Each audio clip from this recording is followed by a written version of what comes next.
from the Kiss 92.5 studios in Toronto. Ladies and gentlemen, This is Roz and Mocha. it's Roz and Mocha. What's going on? Hey guys, this is Bruno Mars. This is Selena Gomez. Chainsmokers. Lady Gaga. Calvin Harris. Celestia Cara. This is Ed Sheeran. You're listening to my boys Roz and Mocha. Roz and Mocha. My boys Roz and Mocha. The Roz and Mocha Show.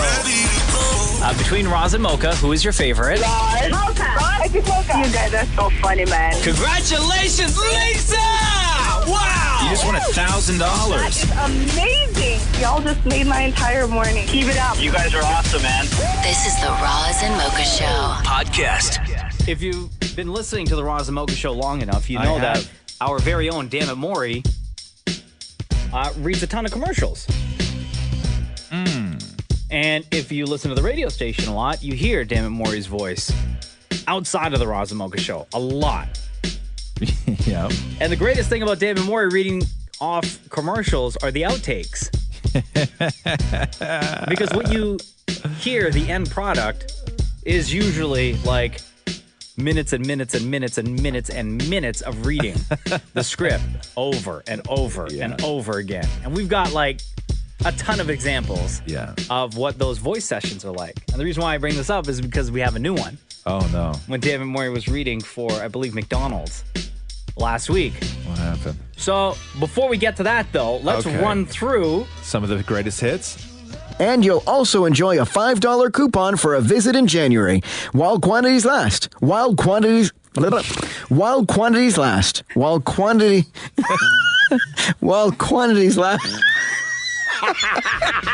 They can't say quantities. Also, January was a little suspect as well. Roll that one back to the beginning. And you'll also enjoy a $5 coupon for a visit in January. While quantities last. January. Yeah. And then there was this one for America's Got Talent. It's America's Got Talent night on City. Don't miss another round of auditions and Don't miss another round of auditions.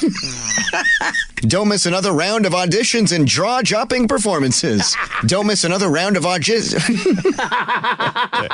One of my favorites is when Dammit Maury cannot say Dixie Mitsubishi. Oh, right. No, this is not a curling commercial, but you really do need to hurry into Dixie Mitsubishi to mitts. Like mitts on your arm. Man. No, this is not a curling commercial, but you really do need to hurry into Dixie Mitsubishi.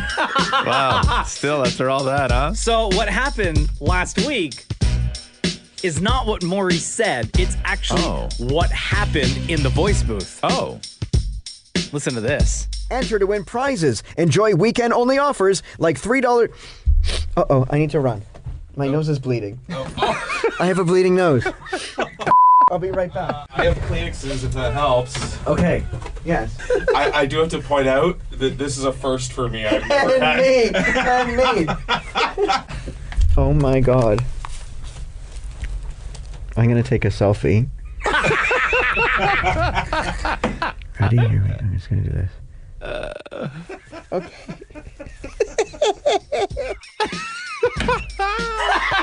Why did you come in here, man? Why did your nose start bleeding? What were you doing? I was reading the commercial and I felt that my nose was starting to run. Yeah. So I just dabbled a little bit underneath. And Dabbed, not dabbled. dabbed. And it was my hand was then covered in blood. It just started bleeding. Do you get nosebleeds often at all? All the time. Oh, you do? Usually when I pick it. Right. Oh, gross. Were you picking it right before you went in there? No, this was just an off What moment. do you do with it at work when you pick it? That's so gross, dude. Oh, top of my underwear. Excuse me? Top of my what? underwear. Excuse me. What? Top of my underwear. Excuse me, you put your boogers in the top of your underwear like it's a tiny little change pouch? Okay, hold on here. Pause, breath. Are we talking about the same underwear that you don't change for 5 to 7 days a week? You're wiping your boogers on? Yeah. Okay, hold on here. Show me right now. This is a brand new pair from this morning. No, but just like let's just run through your I'll go like procedure. this. Okay, you'll pick your nose. So your Oh my fingers God, right that's up your so nose gross. right now. Let's say you Dude, get something, and let's say you and get I'll just something. go It looks like this. you're scratching your brain. Your finger's so far up there. Well, I also pick backwards. And he lifts up the front of his shirt because And his then I boxer shorts are above his jeans, and then you rub it on the top of your boxer shorts, right in the front there. Yeah. You may actually be the most disgusting human being I know. That is so gross, dude. But you still love me. Wait, no. So, how? This to me But seems at home, something. then if I'm not wearing underwear, then it just goes on the pajamas. Okay. This to me seems something that you've been doing your whole life. This is the kind of thing that you don't pick up as an adult. How long in your life have you been rubbing your boogers on your underpants? I guess since I was had underpants. Right. Like we're talking after diapers. Right. Because this isn't something that you learn as a grown-up. This is something that to me sounds like was carried over from youth, which is you pick your nose and you put the booger on your underwear. I'm not the only one that does that because I may actually throw up, guys. Honestly, it's just boogers. That was like a friend of mine who, when he was a grown man, almost 30 years old, before he found out not everybody wiped their butt standing up. He lived his whole life. He lived his whole life thinking that everybody wiped their butt standing up. And then I told him one day, I'm like, I don't want my butt standing up. And he's like, what are you talking about? Who taught you how to wipe your butt? And then he found out it was only him. I wipe my butt standing. So weird. Also, Tamamori, you are so gross, dude. Shiana on Twitter at Kiss925. Tamamori, you've taken things to a whole new low. Thank you. I want to bathe in Lysol just listening to that segment. Hashtag nose picker. Hashtag I just threw up in my mouth. Hashtag you're a grown ass man. I think, sometimes you run out and get coffee for everybody and it's really, really nice and I appreciate it. But if you're ever going to do that anymore moving forward, please wear gloves. Wear gloves. Because I won't even drink out of the cup. If you bring it back, and I just saved $3. You just saved $3 for it. You're right.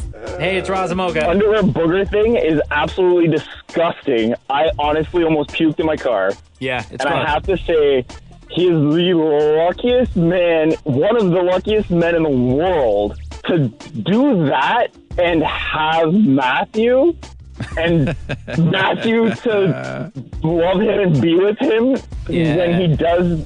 Wait, that? Maury, what does Matthew say about the dried up boogers that's covering the top of your boxers? I mean, it's the same thing. He's like, we don't wipe our boogers on our pants. Or if I'm chewing on my finger, we don't eat our limbs. Right. Oh. So the fact that you go 5 days without changing your underwear is disgusting enough as it is. I can't wrap my brain around that. My dad? Right. But then that you wipe your boogers on it on top of that's disgusting. Oh, God. It's disgusting. Yeah, you're gross. You're so shower. gross. You're so what gross. so why on your clothes, though? Why not just, flick it on the floor or do Well, I or stopped do from something? putting it under tables. You used to put it under tables? Like gum? Not here at work, right? No, but this is so that I don't. Is there a booger on the underside of your desk in there? If Mocha went and looked right now, would he find a booger? Maybe. Mocha, grab your flashlight on your phone. No. Yeah, you have to. You have Do to. I have to? Yeah, you do. It's better on the underside of his desk than on his underwear. Okay, Mocha's in there now with his flashlight. Okay, he's under the desk. Any boogers? I stand by my statement where, damn it, Moore, you are the most disgusting human being I've ever met in my entire life. There's 4 under there. Oh, God. Oh, my God. The disrespect is real. At work. Oh. At work. I'd rather you stick it on your undies, bro. See? Now you know how to do that. Fair enough. The Roz and Mocha Show podcast. So everybody freaked out when Blake Lively stopped following Ryan Reynolds on Instagram. Oh, yeah, what happened? Well, because they thought that they were going to break up, but I guess Blake Lively just cleared her Instagram to do something to promote a movie. What she was doing. So just unfollowed everybody? Yeah, and took all her pictures. That's crazy. But it was 10 years ago, so it was back in 2008 when Scarlett Johansson and Ryan Reynolds announced that they were engaged. Was this before he married Alanis Morissette or after he married Alanis Morissette? I didn't even know that he was with Alanis Morissette. That's crazy, right? You forget that. You forget that Ryan Reynolds was with Alanis Morissette, too. I forgot that Ryan Reynolds was with Scarlett Johansson. Yeah. I interviewed Scarlett Johansson for Entertainment Tonight and at that time. And they had just announced that they were going to get engaged or that they were going to get married. And I had said in the interview, I was just goofing around with her. And I was like, Ryan is Canadian royalty. And she was like, oh, what does that make me? Do I get something for it? Yeah. And then I was like, I was like, yeah, you could get like a crown. And she was like, oh, cool. And I go, but it'd probably be made out of like beaver or moose or something like that. and it was funny. She laughed and whatever. But that interview that I did with her got picked up all over the world, and it got lost in translation. And you can find these articles right now. Google Scarlett Johansson beaver crown. Okay. And you can find the articles. And what happened is that when it was translated and then retranslated, was it before or after, Maury? This was after Alanis Morissette. This was after Alanis Morissette. Johansson. What is it? Beaver crown. Beaver. And then so what happened is that they took it seriously, and then all these articles started popping up all over the world saying that Scarlett Johansson was going to marry Canadian Ryan Reynolds and wear a beaver crown. Okay, hold on. Okay, so from ChinaDaily.com. Yeah. This is the first line in the article. Okay. Yeah. Scarlett Johansson is set to wear a beaver crown when she marries Canadian actor Ryan Reynolds. Get out! I'm not even joking. Oh my God! This is all because of you. Yeah. Oh, let me find another one here. What's this one? Yeah. Not even joking. This one's from People. Okay. Very reputable. Yeah. August 5th, 2008. I think people got it right. Had a wonderful time in Canada, lovely country. Oh, yeah, here. It says right here, when jokingly told Thank you. by E.T. Canada's Roz Weston that Reynolds is a prince, Johansson replied, wow, that's fantastic. Do I get anything? Weston quipped that Johansson may receive a crown, quote, made out of beaver or possibly moose. Right. So hold on. So people got it right.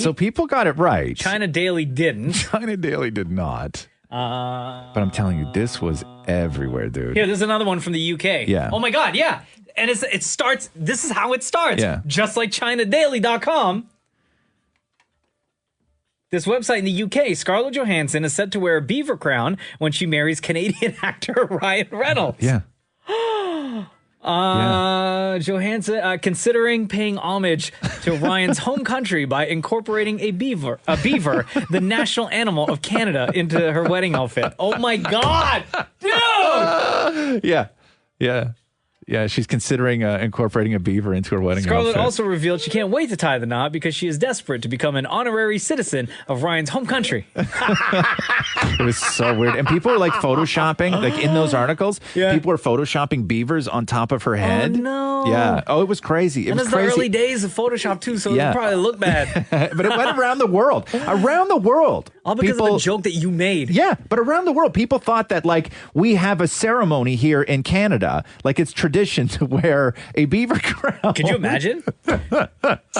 Again, Scarlett Johansson is set to wear a beaver crown when she marries Canadian actor Ryan Reynolds. Yeah, it was a crazy time. So that's 10 years ago, right? The Roz and Mocha Show podcast. The French president, Emmanuel Macron, is in Australia hanging out with the Prime Minister, Malcolm Turnbull. And they do that thing where there's a lot of press. They're each at podiums. It's outside. It's beautiful. Yeah. And then they just go to say some closing remarks to each other.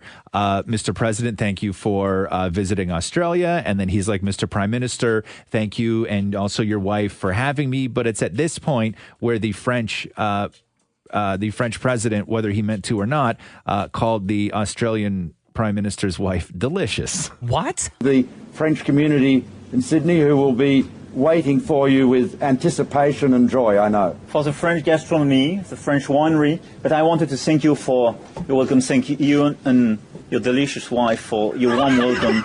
The perfect organization of this trip. Thanks to you and Lucy. Thank you very much, Mr. Prime Minister. I don't know what he was trying to say. Do you think he meant to say, like, he wanted to say, like, delicious wine? No, he meant to say wife, but I think that I don't know what he was saying. Like, I don't know what he was saying. And you call next man's wife delicious in public. Like in public. And then the Prime Minister of Australia had to just go over and shake his hand like they're best friends all of a sudden. SOP. How dare you talk about my wife like that in front of the press? Hold on, I gotta hear that again. Yeah. The French community in Sydney who will be waiting for you with anticipation and joy, I know. For the French gastronomy, the French winery, but I wanted to thank you for your welcome. Thank you and your delicious wife for your warm welcome.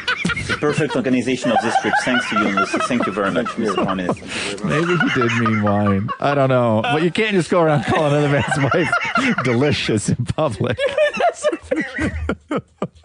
That is is so funny, dude. This is the Roz and Mocha Show podcast. The early booking promotion with Air Transat is happening right now, and you got lots of time to save big because this runs until June 30th. Yeah, and if you want to book your package, I know we're getting into summer and nobody wants to think about winter, but this is when you really want to start because we're all going to be kicking ourselves that we didn't book something. So this is for travel between November 1st and April 30th, 2019. Damn. You benefit from the price drop guarantee. The option to change your travel dates 21 days before departure. That's me because I'm so busy. I'm like, I can't commit to something that long term because what if I'm in Hollywood starring in movies at that time? Well, they give listen, don't travel my dreams.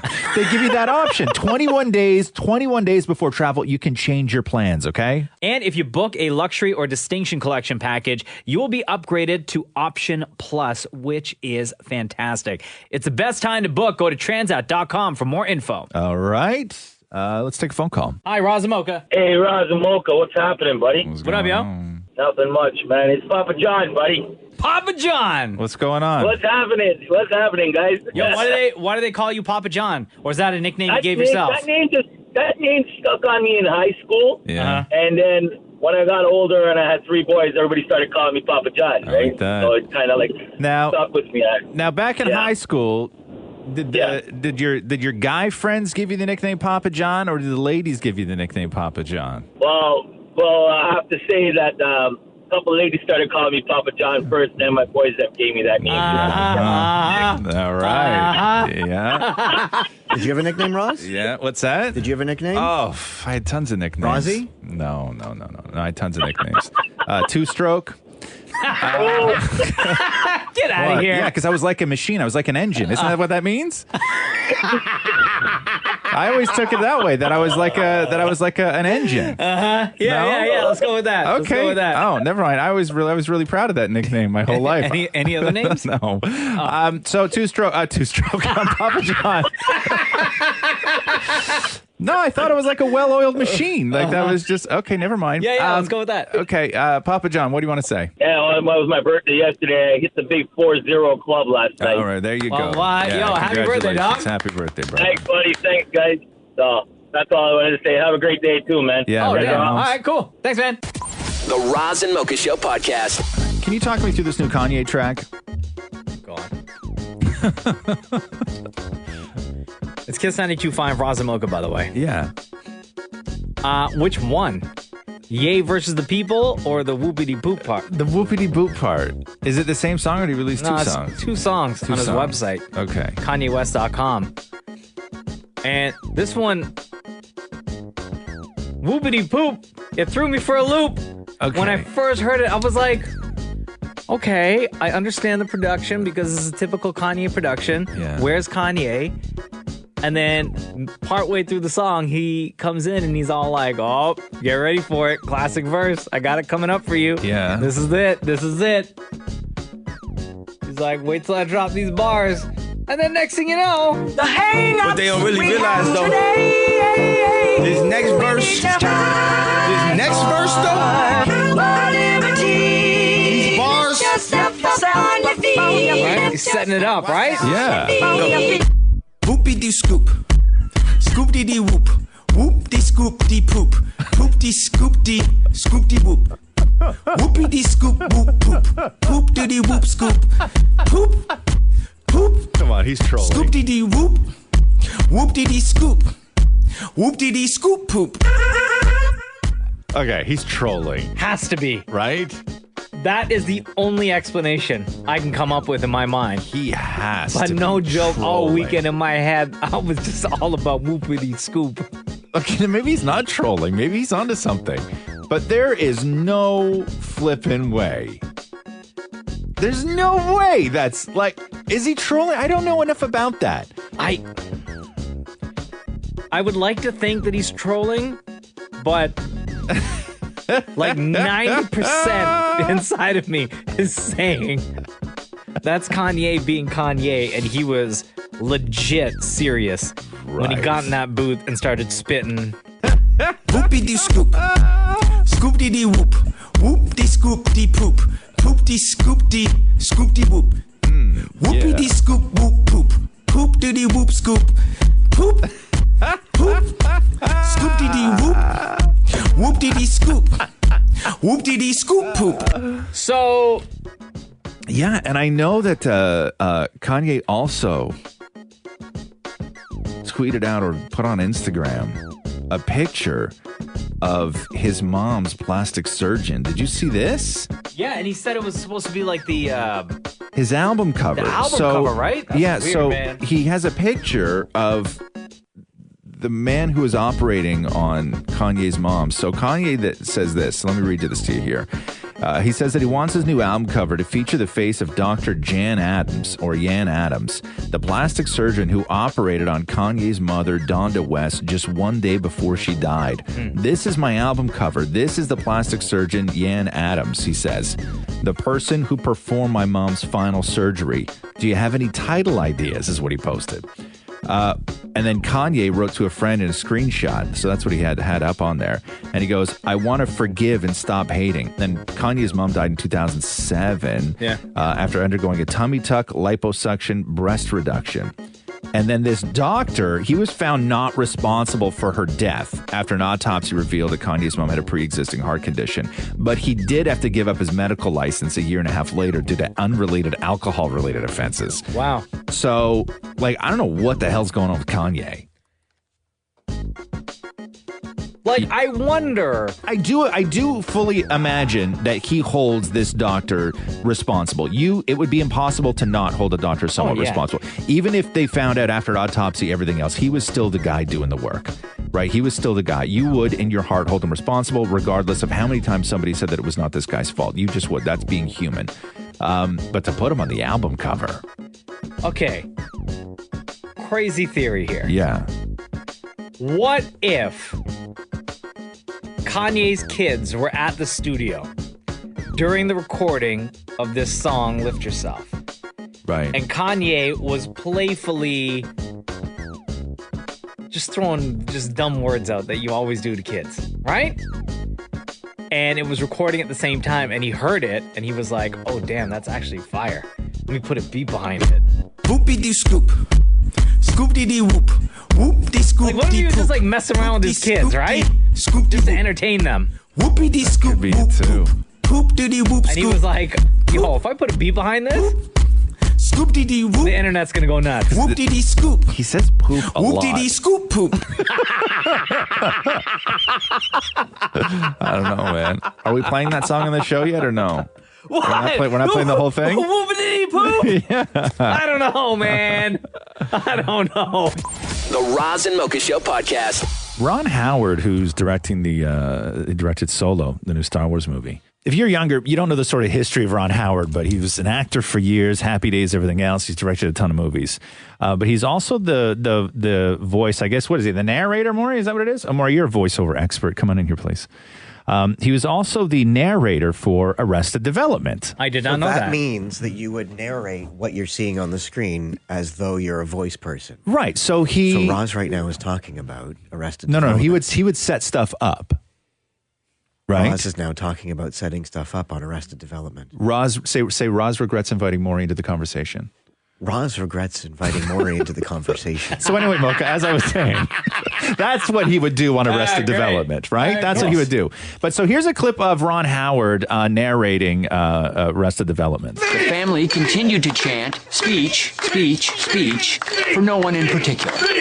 Oh, okay. Okay, Gotcha. so that's Sure. Ron Howard. Yeah, I did not know that. Yeah, and no idea. And people loved Ron Howard doing that on Arrested Development. But Ron Howard has turned around, and I guess it was at StarWars.com. Is that where they did this? Yes, Star Wars' YouTube channel. Star Wars YouTube channel. And what he did is he narrated Star Wars the same way that he did Arrested Development. No, he didn't. Yeah. Are you serious? Yeah, so listen to this. Meet Darth Vader. He's upset because his daughter, Princess Leia, stole his secret plans. I want to know what happened to the plans. I don't know what you're talking about. She actually did. Fortunately, Leia's droids landed in the backyard of Luke Skywalker, who found her secret message. Who is she? She's beautiful. She's his sister. Curious for answers about the message and the girl, Luke finds Obi-Wan in the desert. Don't seem to remember ever owning a droid. From a certain point of view, Obi-Wan was lying. R2. Wow. Back home, Obi-Wan tells Luke about a religious cult he and Luke's father belonged to. Well, He was a good friend. well... Hoping to meet his mystery girl, Luke followed Obi-Wan to find a ride across the galaxy. Not with him, but with this guy. You've never heard of the Millennium Falcon? It's a ship that made the Kessel run in less than 12 parsecs. Hey, that would make an interesting movie. Go see Solo, a Star Wars story. Only in theaters May 25th. Can I tell you that is friggin' brilliant? Right? And I've never watched Arrested Development, but that just sounds hilarious. You never watched Arrested? Did you watch Arrested Development, Maury? A few episodes, yeah. It's but funny. did you watch the reboot on Netflix No. that they did? No. Yeah, I didn't mind that show, but no, that's so funny, man. That is found it brilliant. very funny. Yeah. Whoever put that together or even came up with the idea to ask Ron Howard to voice that, and they picked like the right clips too. That is fantastic. Wow. Both Roz and Mocha thought it was hilarious. I thought it was hilarious. This is the Roz and Mocha Show Podcast. Let's talk about lying real quick. Oh. Look at them Damn, more running sprints in I here. know. The floor shook. You need me. You really need me. If you're going to be an expert on anything, just know your expertise. How often do you lie was the question in a brand new poll. 27% of people in a new survey claim that they never lie. That's a lie. Yeah, Thank for you. sure that's a lie. Another 18% that they lie about once a year. Again, lie. 14% every couple of months. 18% a couple times a month. 11 said multiple times a week. 6% said once a day. And another 6% said several times a day. That, to me, is the most accurate. The 6%? Like once a day. I'm trying to remember if I lied. Like, we're talking lies, right? Like just anything where you were just not telling the truth. Doesn't have to be malicious. You're not hiding something necessarily that's going to hurt somebody. You're not stealing. Nobody's going to be worse off, but it's just a lie. You just didn't tell the truth. You had an opportunity to tell the truth, okay. and you just didn't tell the truth. So, I think like on Saturday, I think I put something in the garbage that should have gone in the recycling, and I said that I put it in the recycling. Right. To who, Jenna? Yeah. Yeah. I think maybe. Yeah. That was probably the last time. Yeah. On Saturday? I'm sorry. If you have a kid and you're giving your kid little bits of chicken and you feel that the kid has had enough and then you know the kid wants more and you go, I'm sorry, it's all gone. Yeah. That's a lie. Like, we're talking lies. Lies are lies are lies. Like when I went for seconds for dinner last night and said I didn't. Right. Lied. Yes, that is a lie. So there's no way 27% of people said that they never lie. Yeah, that's wrong. That's very wrong. It's impossible to get through life without doing those little things. Yeah. Or it's right? like if you show up late somewhere. Yes. And someone says like, why were you late? And, oh, man, I had a little bit of traffic. No. Yeah. Meanwhile, you really left late. Yes. Uber went the wrong way. Uber went the wrong way. Gardner's a mess. All this stuff. You know, you pull into a parking garage that, or something where there's a flat rate, and tell me you don't look at the guy and go, God, is there anything we could do? I'm only going to be a half hour. Yeah. Like, I'm not going to be here the whole day. 6 hours later. I was at a parking garage and I put the thing through and it said insufficient funds, but he didn't look. He's like, okay, you're good to go. Yes. I raced to that parking garage so damn fast. Again, lies are lies are lies. Yeah. So, and I guess today is National Honesty Day. Oh, damn. Yeah, so. Oh, damn. Oh, damn. So, Maury's an expert liar. Honestly. That's probably the only honest thing that you've ever said. Maury's about to blow his cover here. This is like Batman showing you everything he's got in the tool belt. Oh, It's not a tool belt. What is it called? Utility belt. Thank you. Maury, what's the best way to get out of a family dinner or event? Okay, so and these don't necessarily have to be like a last minute thing. This could be something that you were invited to eons ago that you said yes to. You've already booked a trip to Niagara-on-the-Lake.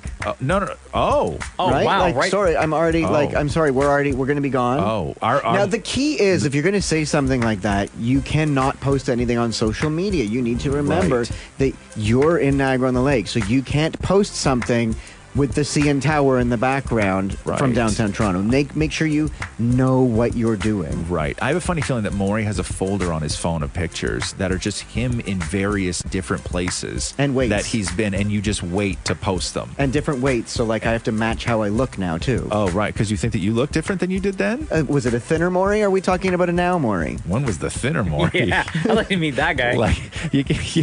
Maury, if you're going to lie and say that you're busy, you can't post a picture of yourself on Instagram when you're 12. Yeah.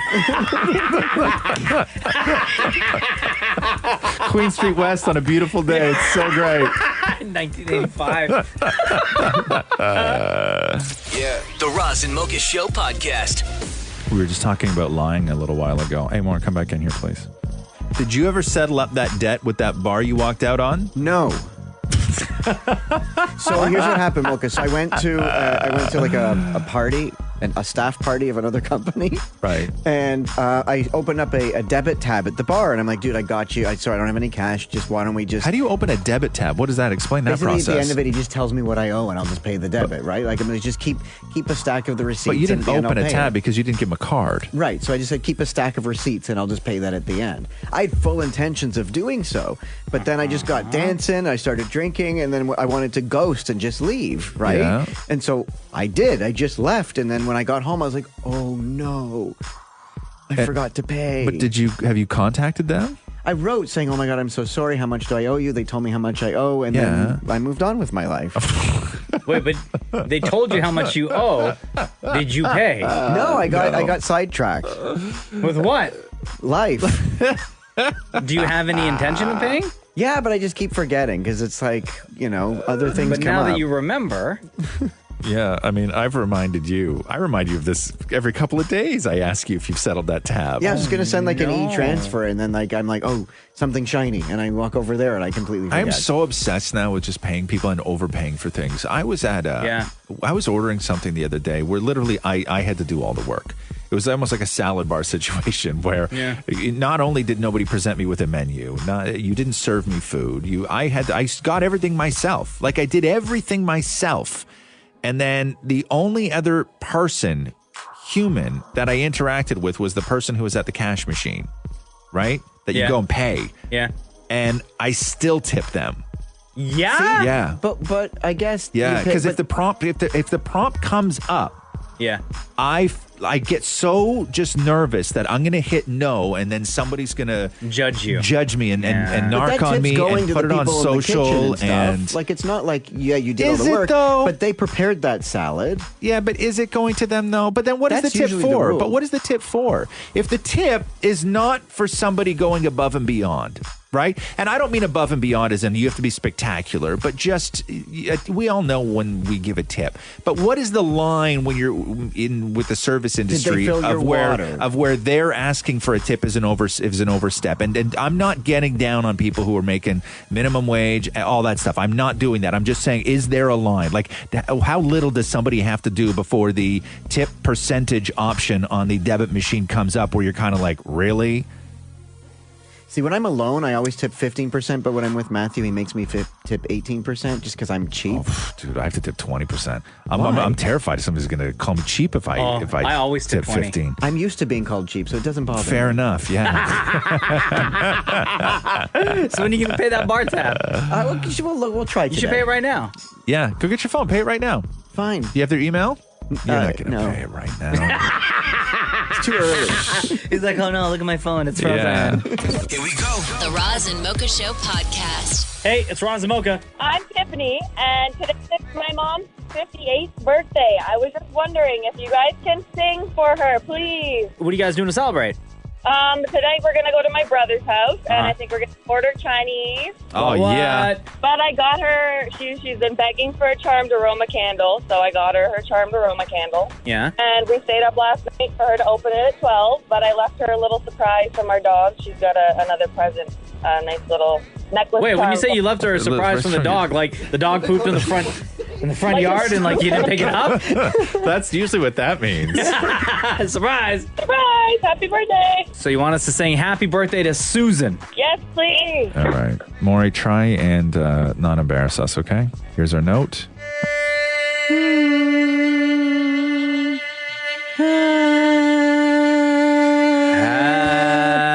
Happy birthday to you. Happy birthday to you. More sounds. Happy birthday, dear Susan. Happy birthday to you. Love the Roz and Mocha Show. The Roz and Mocha Show. And many more. Thanks, Tiffany. This is the Roz and Mocha Show podcast. I'm just going through this here. They showed a bunch of pictures of older objects to kids between the ages of 6 and 18 and asked them if they knew what it was, if they could identify it, what the objects were. Yeah. So, okay, so like at number 10, a rotary phone. Oh, yeah. Okay, so 10% of, only 10% of people could identify it. Is that how this works? Oh, yeah. So they asked what they were looking at. So number one on the list, because it's a really interesting one. So 86% of kids between 6 and 18 had no idea what a pager was. Oh, pager. I wasn't even going to guess that. A pager. Really? Yeah. Because if you just looked at a pager, like remember a pager, if you just looked at that now, you would have no idea. It could look like one of those clip-on air fresheners for a car. Yeah, or a garage door opener. Or a garage door opener is what they look like. I had one of those things. I had a pager. You had a pager? Yeah. I never had a pager. No, I haven't. No. Did you have a pager? What did you use a pager for? Because I didn't have a cell phone. Oh. I just wanted it to look cool. But who paged you? My dad. About what? But then you'd have to go and find it. Come on for dinner. So a pager, by the way, what a pager was is for anybody who's not familiar I don't know with a pager. what a pager is. Yeah. Was a pager. It was a tiny little box that you would clip on your belt, and everybody clipped them on their belt. Yeah. It was a tiny little box that you clipped on your belt, and then somebody would call that number, and then they would type in their number, and their number would just show up on the screen. So it was basically call display with no name. Yeah. Right? And so you just look at it, and then you had no cell phone, so then you would have to go and find a phone to call that person back. Pocket full of quarters. Pocket full of quarters. And expecting parents used to use that, like if you page 911, that means we're in labor. Yes. Yeah. 911 means come home now, right? Yeah. Like it was crazy. 71% of people had no idea what an overhead projector was. A what? Remember the overheads? Yeah, in class where it would be a clear piece of thing or whatever, and it project the image onto the screen behind the teacher. It had like the glass bottom, I think. Yeah, and they could write on it. And it was heavy. Oh, yeah, It was like, this thing weighed like 60 pounds. Yeah, okay. and It was you had to usually nap cart that time in around. class because the lights went out. Floppy disk, 67% of people had no idea what they were. Cassettes, 40% of people had no idea. Cassettes, Videotape, like an old school VHS tape, I guess. VHS, yeah. A typewriter was on the list. Really? My typewriter just looked like a giant keyboard. Yeah, a record player, a disposable camera, but the sort of sad one that people had no idea what it was a postcard. Oh my God, no way. Are you serious? Yeah, because who sends postcards? But you could. I guess you got emails, text messages. That's what it is. It's text and email and social. Like nobody sends a postcard No, anymore. they don't. Nobody. When was the last time you got a postcard? In the 90s. I still get one from old people. Like, yeah. I can't remember the last time. But yeah, people Or don't if send anyone's postcards ever anymore, sent. which is kind of sad because I love postcards. I've always loved postcards. Yeah. Actually, Kids love postcards. My sister Lisa, when she was in, she spent like 6 months in Hawaii. Yeah. 3 years ago, and I think she sent us a postcard. The weird thing about postcards that I always found is that does a mailman read them? Of course he does. I know there was no privacy. Zero privacy with a postcard. Yeah, I would think that your letter carrier is reading your postcards. 100%. Yeah, but what? You're not supposed to write lots on there except "Love you, wish you were here." Like you're not going to get into a whole song and dance. Well, I don't know. The Roz and Mocha Show podcast. Hi, it's Roz and Mocha. Who's this? It's Bonnie. What up, How girl? are you? Good. How are you? I'm good. So I turned 50 on Saturday. Happy birthday. I started a new job and I needed to write some stuff down. Okay. So I was in Indigo and I said to my daughter, I'm like, no, I don't want a date timer. I need a refill for my Filofax. I need a what? For a what? A refill for her Filofax. What the hell is a Filofax? That's what she says. Mom, what the hell is that? And I said, oh, Christ, I got to color my hair. Wait, so explain. What is a Filofax? Oh, come on. It's like they're refill pages for a leather-bound date. It's a date timer, essentially. Yes. You know when you would get like the God, man, getting your new day timer was always a huge thing. You know when you get like a new day timer, but it was like a real good outside and had the rings in the middle and you could open the rings? A binder? No. It was a day timer. So it was calendars. Like I had one main calendar and then the days of the week throughout the entire year. And then at the end of the year, you would have to go to like Business Depot or something to buy the new inserts for your Filofax that you would just then stick in. And then you had your day planner. Oh, okay. Wouldn't it be just cheaper just to buy a new calendar? No, because you carry this with you. Yeah, and it was $100. Yeah. $100 for a calendar? Yeah. I got a free one in my phone right now. Okay, can I just say right now? It was $100. Yes. Okay. I understand they used to be very expensive. Can I just say right now, Staples has the entire thing for $14. That's what I'm saying. But back in the day, and some people, back in the day, you had to write that all down. And if you lost your Filofax, oh my God, your life was over. So what, you keep like phone numbers and stuff in there too? Everything. You can keep everything in there. Yeah, man. But it was your day timer. It was like when you put down your doctor's appointment, you put down a big business meeting, you put down your vacation, and you would write little stars on the day. It would have expenses, a section for expenses. Yeah, there's a section for expenses. Sorry, what's your name again? Bonnie, right? Bonnie. Yeah. Do you have a phone? Yeah. What kind of phone? An iPhone. So why don't you just use a calendar in your iPhone? Well, because then I got to go back and forth. For what it's worth, Matt, we have a written calendar at home too, where we put all of our family dates inside this written calendar by the computer. There you go. Yeah, This seems very ineffective to me. No, something to be said for paper and ink. You know, there's a reason. Filofax, huh? Filofax. Thanks, Bonnie. Thank you. Hey. The Roz and Mocha Show podcast. You know who Mason Ramsey is? No, who's that? I'm going to play you this. Okay. And then I'll explain. A lot of people, like this video dropped the other day and I didn't get a chance to talk to you about it. Okay. But I thought you might not know the name Mason Ramsey. But just take a listen to this. Don't get me wrong, it's pretty cool to be on TV, so all the folks back home can see me, and that I'm living it out, all the things I used to dream about. Yeah, it's pretty great singing on stage, proud cause there ain't an empty seat in the place. But girl, ever since I met you, I got a whole new perspective. If I'm gonna be famous for something, I wanna be famous for loving you. If I'm gonna be known around the world, I wanna be 'cause of you, girl. Nothing wrong with the center of attention, long as I'm with you, I don't mind the pictures. If I'm gonna be famous for something, girl, I wanna be famous for loving you. Let me tell you. We get it. I think we get Let me it. tell you. Yo, aren't those lyrics fire? No. Dude, that's such a sweet song. You know who that is? Okay. If I start trashing this, am I going to feel like a terrible person afterwards? Okay, say what you want to say, then I'll tell you who it is. It's terrible. It's a child singing way over his head. That is the Yodeling Kid from Walmart. Oh, is it? Yeah. Oh, yeah. He's singing way over his head. And he performed man. over at Coachella. He signed a big record deal with Atlantic. Now, why doesn't he just yodeling though? Why isn't he yodeling? This is where people fail, man. Yodel.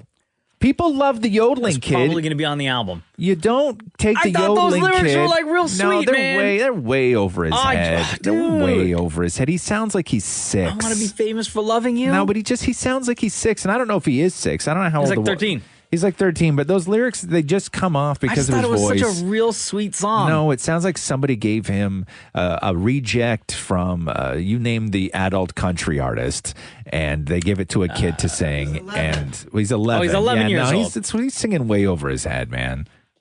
Way What's over the guy his from head. The Voice? What's the country guy from The Voice? The country guy from The Voice. Married to Gwen Stefani. Blake Shelton. Oh, yeah. Maybe it was a rejected Blake Shelton That's song. what it sounds like to me. Like it sounds like somebody. You don't like that song? No, I like that song, man. No, it's god awful. His voice is terrible. He's 11. I don't listen. If you sign somebody, this isn't your kid that you had come in here. I'm not at your son's spring concert where I look at him on the stage with his classmates and I say he's terrible. This is a kid who was on the stage at Coachella who has just signed a record contract. Yeah. I'm allowed at this point to say he's terrible. Dude, I like the song, man. Don't get me wrong, it's pretty cool to be on TV, so all the folks back home can see me, and that I'm living it out, all the things I used to dream about. Yeah, it's pretty great not buying it. God No. doesn't rain an empty seat in the place. But girl, ever since I met you, I got a whole new perspective. If I'm gonna be famous for something, I wanna be Really? No. Wow, you chugged that haterade just huge this morning. No, don't get me wrong. I love when the kid was yodeling. Yeah. I thought that was outstanding. But you don't like a song. I don't like that song. Damn. Yeah. The Roz and Mocha Show podcast. Hello, Roz and Mocha. Good morning, Mocha. How you doing? Good. What's up, Rob? Morning, Roz. How you doing? What's up? I had to call in, guys, to tell you about my weekend. I had an absolutely amazing weekend. I got my first tattoo on the weekend. Oh, your first. How old are you? 34. Okay. What was your tattoo? My confirmation verse, just Luke 18:27, and I got the Luke is above the 1827. It's in wood grain, and the 1827's in stone because my opas were a carpenter and a stonemason. Oh, geez, you really went all out, huh? Where'd you get the tattoo? On my chest. On your chest. Wow. On my right pack. Like on your boob. Yeah. Yeah. It's a pack. Come on, guys. Okay, whatever. Did they have to shave you down? Yep. How long were you there for? Like an hour 15 minutes. Hour that's not 15. bad. Damn. Yeah, not bad. I remember when I was living in Kitchener, I went to a place to get my tattoo done. Yeah. But I did 2 tattoos on the same day. Oh, good for you. And I was there for 6 hours. Yeah. One was on my forearm, the other one was on my back. Yeah, good for you. Because I was like, screw it, I just want it now.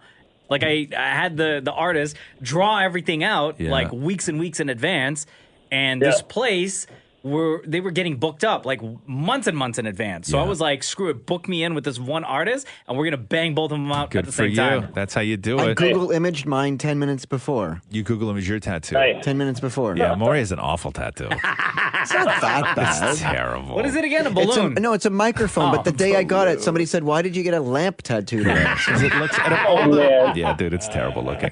Out of all the pictures of microphones that you could have had tattooed on you, like you picked the weirdest looking microphone that nobody's ever seen before. It's like a very cartoony microphone. No, it's not though. It's not, because if it was a cartoony microphone, it would look like a microphone. But It doesn't not look like a microphone. It really doesn't. I've never seen a microphone that looks like that. It's sitting on a desk. No, but it's weird. The shape of it doesn't look anything like a microphone. It really does look like a lamp. Yeah, it looks like a lamp. Also, Maury, when you turn to look at your microphone, your nose covers the top half of it. It's so high up on your shoulder. Sorry, you got to put a picture of that on Instagram or somewhere so that people can see what it looks like. Does Matthew like your tattoo? Or does he pretend it's He not forgets there? it's there until the summer. Oh. And then he's like, "Oh yeah, that." Does Matthew have any tattoos? No, but I really wanted half an M on his hand and half the other half on my hand. Oh, but then Mocha said it would just look like 2 check marks. Yeah, totally. It would look like 2 check marks. Would it be M like for your love of Mariah? for that, like the odd time we hold hands, it would be an M, like Matthew and Maury. We Oh, so make you would, one get, M. you would get it like sort of on your thumbs kind of thing. So when you held hands, it would becomes one M. It would just Oh, becomes so one. once a Because I year always when say you to hold him, we hands. become one. Right. Once a year. You're getting trolled hard. Maury's not even listening to you right now, dude. Oh, man. Rob, always appreciate the phone call. Love the show, guys. Keep up the awesome work. Honestly, it makes my drive into the city so much easier. Here we go. The Roz and Mocha Show podcast. Let me ask you a question here. I will tell you no lies. I'll take you back to the things you talk about when you were 10, which is if you could have a superpower, what superpower would that be? A lot of people talking about this because of how big Avengers Infinity War was. Yeah. So here, I'm going to give you, before we go through the whole list here, I'm going to give you I'm going to give you 3, and I need you to rank these 3. Go. Super strength, Yep. immortality, Yeah. and invisibility. Rank those 3. It would go super strength, invisibility, Yeah. and then immortality. Sorry, as in which is the number 1 best strength? Which is the number 1 best superpower out of those? Oh, actually, no, sorry. Okay. I would say immortality would be number 1. Immortality, number 1. Number 2 would be Strength. And 3 would be invisibility. Correct. Okay. So super intelligence was number 10 on the list. Yeah. I guess. I don't know. Cracking codes and figuring out how to fix read a book. helicopter. Shape shifting was number 9. Oh, okay. Super strength was number 8. Really? That far down the list? Immortality was number 7. What? On what would be the greatest superpower to have. That means never getting old? Never dying. Yeah. You're immortal. It's at number 7 on the list. Really? The ability to communicate telepathically is at number 6, higher than immortality. Where's see people naked? What's that? Like see through people's clothes. That's I just remember as a kid, everybody wanted X-ray vision. Yeah. No, that's not on the list. Super healing abilities. Now, this Like Wolverine. Yes, but also maybe what if you could also heal other people? Oh, yeah, sure. Okay. But me first. Oh, like You Shape first. of Water monster. Right. Teleportation was at number 4. Huh. Time travel, the ability to time travel was at number 3 of what would the greatest superpower be? Well, I mean, I don't know if that's necessarily a superpower. Okay. What about breathing underwater? Number 2, being able to fly. Well, yeah, duh. And number 1 on the list of the superpower that most people, they polled 2,000 people, what most people said would be the greatest superpower to have. Hold on, there's one thing you didn't say. Yeah, invisibility was number 1 on the list. Right. There's where you would be able to see people naked, Maury. How? You just sneak into their room. Oh, but you'd have to take the top off. No, presumably they would just be getting. Yeah, okay. Oh my God, how's my top coming off on its own? No, you're not. Like you would just presumably, God, like the you're creeper that you are, sneak into their house and stand into the corner And of their wait room till they get changed? and wait. Yes, because you have no other. You're invisible for God's sake. I have all the time in the world to wait. Yeah. It's not that okay. you're invisible So you and you sneak in and take the Okay, clothes right. off. So Maury would like the greatest superpower would be invisibility coupled with a clear calendar. Right? Invisibility with no chores that day. So I could just stand in the corner of somebody's room and wait for them. Invisibility only on Tuesdays, Thursdays, and every other Friday. Right. The Roz and Mocha Show podcast. You like roller coasters? I really very much liked roller coasters when I was younger. And as I get a little bit older, I find that I can no longer do the spinny things like I used to be able to. I know like, Dan Maury hates roller coasters. Thanks, Maury. People know that already. I can't do, and I don't know what it is. I don't know if it's like an inner ear thing that changes when you get past like 30. I don't know what it is, but man, when I was younger, I could do any roller coaster, and now I get a little like even being on a swing now, sort of like a kid swing. What? I was on a swing, and I'm like the butterfly. You know when you get butterflies in your stomach, where it kind on of a swing, where it kind of tickles a little bit down there. Every time I pick you up in the morning. You know what I mean? You know that tickle? Yeah, the thing, right? Okay, when you were a kid and you got the tickle, you didn't know what it was. You just knew you liked it, so you just used to yell at your dad to go faster. Yeah. You know what I mean? You didn't know why it felt good. You just know it felt good. That's what you right? said, yeah. So you're like, Dad, go faster. So I don't know. And then, so even when I'm on a swing now, I'm back to getting that feeling. Like even just on a swing with Roxy at the park, if I swing too high, I get that feeling again where it's like almost exhilarating. But the spinny stuff, going around in circles, I can't do. Like I'll be in the office chair and Roxy will come in and just grab one side of it and spin me. And I can only do about a turn and a half. And you're like, stop. Please stop. I'm getting scared. Stop. I was on a kid's Ferris wheel and got scared. Yeah. No, it's not cool, man. The reason why I bring this up is because at Universal Studios in Japan, 30 people who were on a roller coaster called the Flying Dinosaur got stuck on the upside down part. Nope. For 2 hours. Nope. Before being rescued. Nope. 2 hours. Nope. Upside down, 100 feet in the air. Look at this picture. No, 30 absolutely people. not. Universal Studios Japan. No chance. Isn't that crazy? No.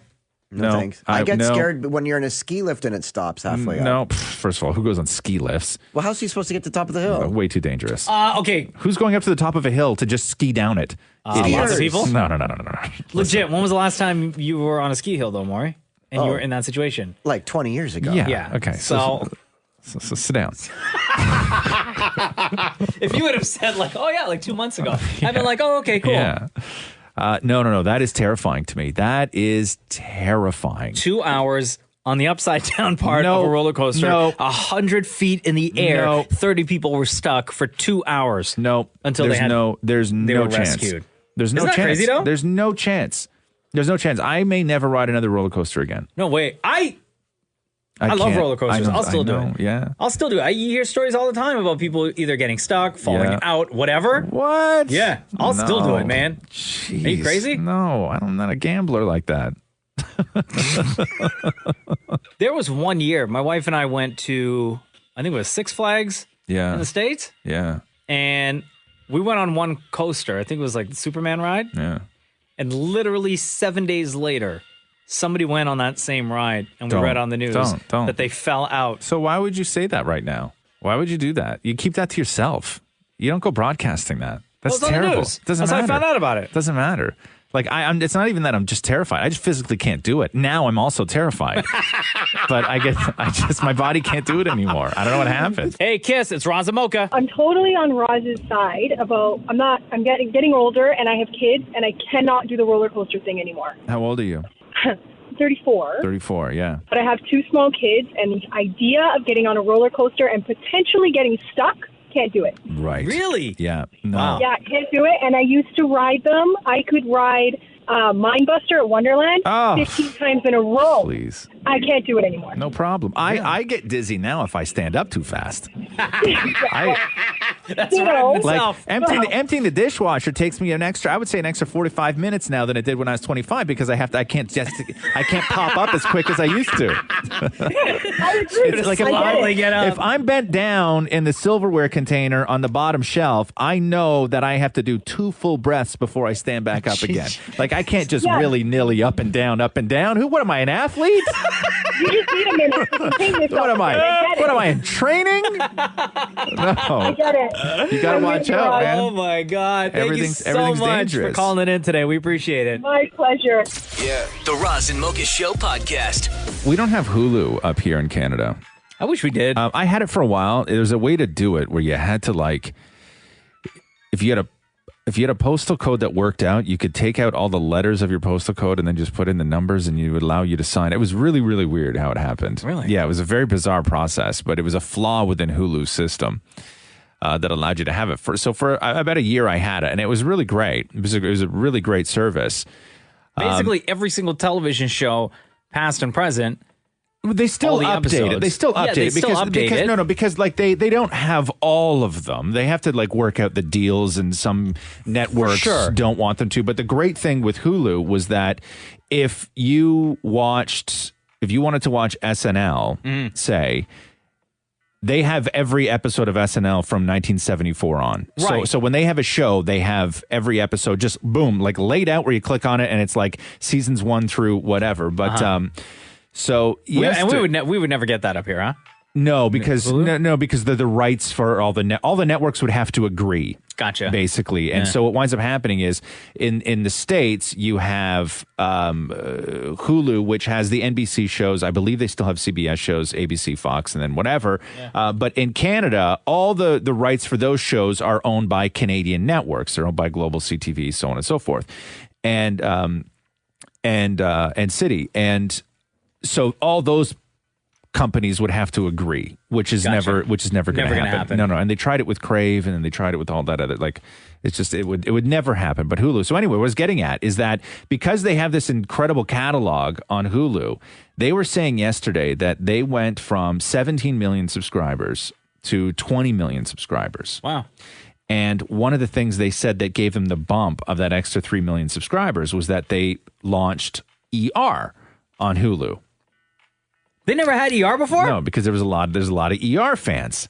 And that was George Clooney, right? Yes, it was. Yeah. And Hulu has since said that 35,000 people so far have binged ER from start to finish, which is 331 episodes. What? Are you kidding me? Of ER.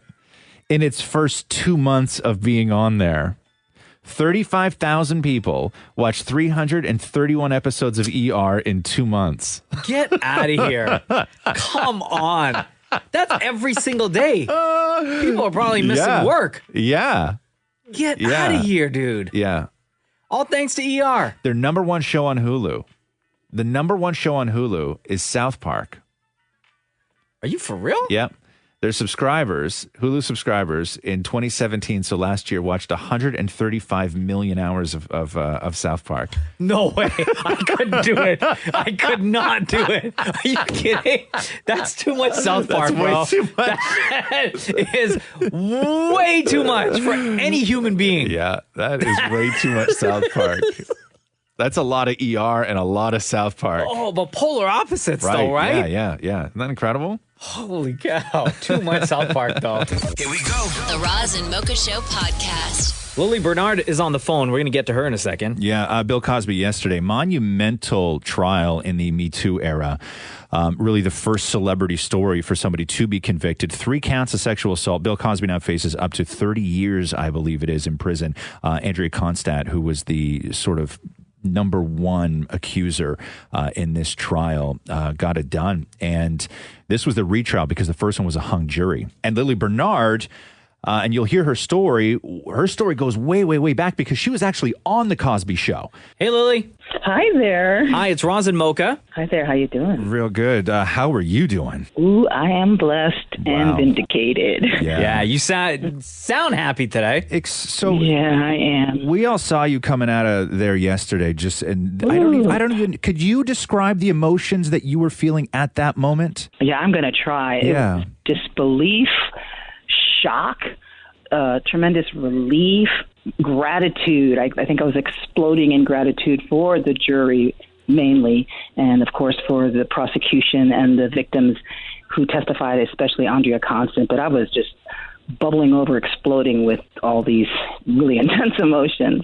We want to get your thoughts on Andrea, but also if we could get your story just quickly. So you were on The Cosby Show. This was when and what happened? Well, my episode aired in January of 1992, and during the preparation for this guest starring role on The Cosby Show, Bill Cosby mentored me as a father figure and ingratiated himself to my family. And then once he gained my total trust, he drugged me and he raped me. And when did you find out that you were not the first or the only? Oh, well, I knew. I knew that I wasn't while it was happening because there was another person who was standing on The Cosby Show who had revealed to me abuses that she endured at the hands of Bill Cosby. She has not come public. There was also another young woman who's now a celebrity whom he had me mentor, who was also a victim of his sexual assaults, and he did not she did not come public, but and I can't reveal their names because these women have decided to not come public. But and then there was a third one who also worked at the Cosby Show episodes,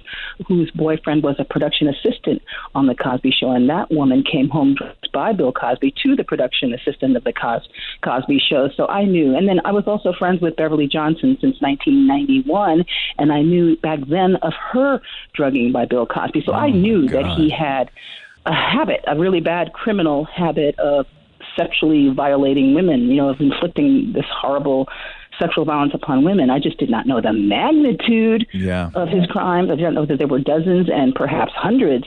So I knew, and there were plenty of people in the industry who knew, including Quincy Jones, whose text was shown to me in which he said to a mutual friend, I have been telling Bill for years to stop drugging women. So there are plenty of bystanders in the entertainment industry who were aware but who opted to stay silent.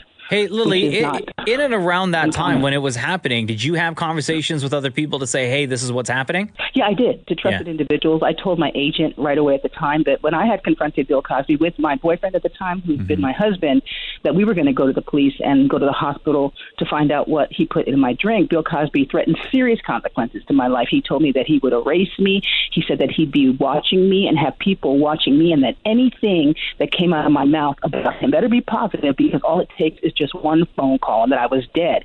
So although he never used the word kill, he gave these menacing threats that I interpreted as death threats, and that if I were to speak, that he would erase me, as he said he would. So before we let you go, for the first time, I think during this trial here, we're so used to America's Dad being the term, but serial rapist was the term. And when you start looking at the actual numbers, Bill Cosby may wind up being the most notorious serial rapist rapist in American history. If you look at these numbers where you're talking upwards of 60, 70, maybe 80 different women, is 30 years enough? And how happy are you that he will most likely spend his last days behind bars? Well, I don't think 30 years would be enough. Bill Cosby, America's dad, is really a serial rapist. He's a lying, depraved coward who has wreaked havoc and lasting damage upon the lives of so many women, including me.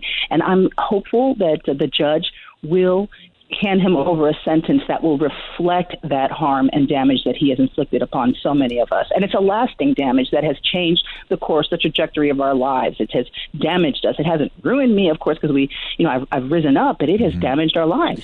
We suffer PTSD like any war veteran suffers PTSD, but instead of the war being waged in foreign territories, Bill Cosby waged the war on the landscape of my body and on the landscape of dozens of other women's bodies. So no, he deserves to spend the rest of his life in prison and much more. And then, this is going to make other rapists pause, because if Bill Cosby can be convicted, then they're going to pause. They're going to be held accountable too for their actions.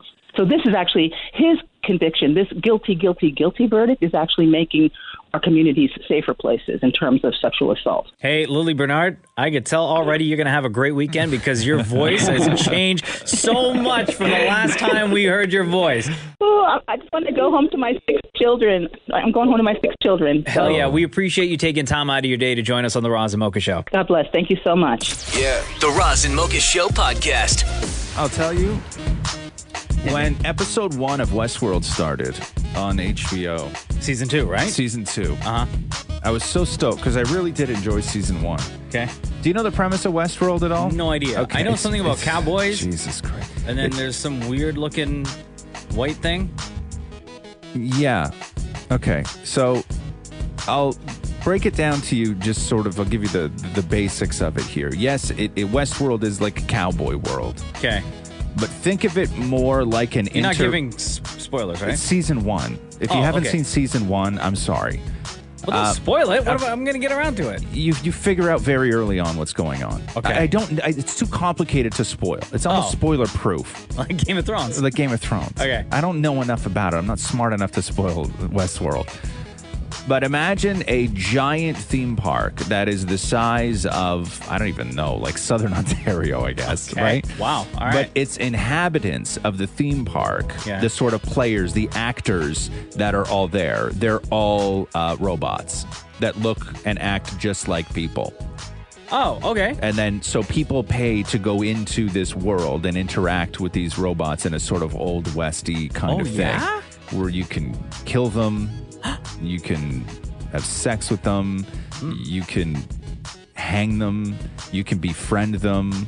You can camp with them. You can do anything you want. There's no consequences of what goes down in Westworld. Are you serious? You can get in a gunfight with them in Westworld. They can shoot. You can shoot them and kill them, but their bullets don't hurt you. So they still act like they're in a massive gunfight with you. Only you know that they can't hurt you.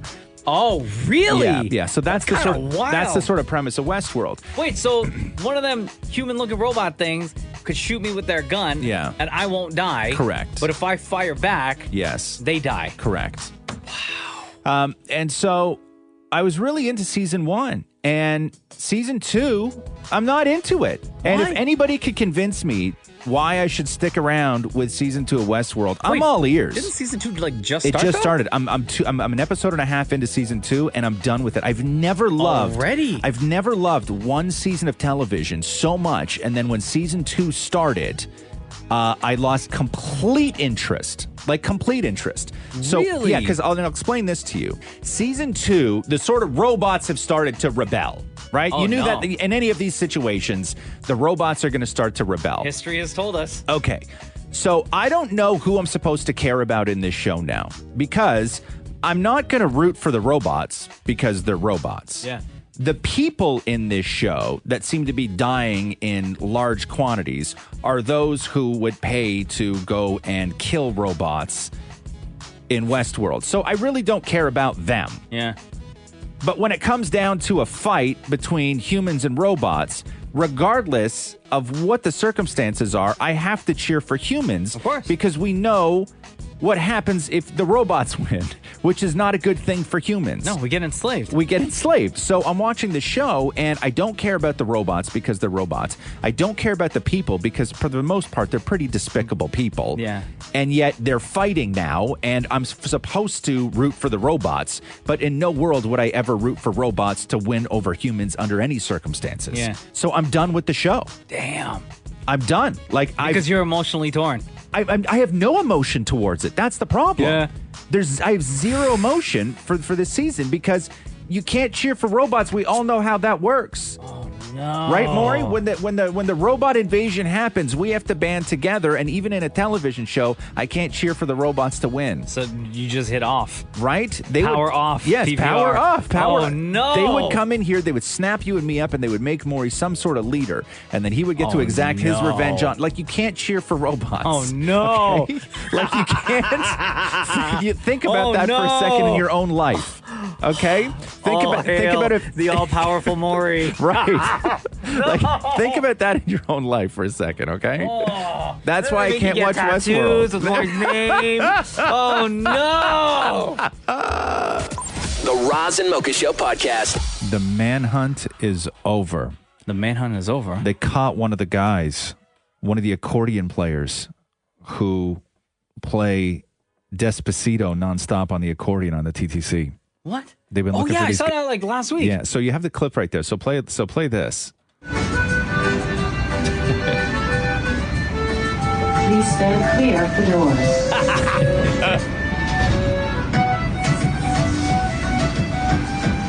So the two guys who are thought to be brothers, one dresses in a red jacket and the other in a black jacket. Next station. Sometimes they're together, sometimes they're alone. And they just play Despacito nonstop on accordions. Yeah. And What's wrong with that, though? according to a TTC spokesperson, TTC officers were on patrol just before noon yesterday on Line 1, just by St. Andrews Station, when they heard the distant strains of Despacito coming from farther down the train. When they walked down towards the music, they found the guy in the black jacket with his accordion.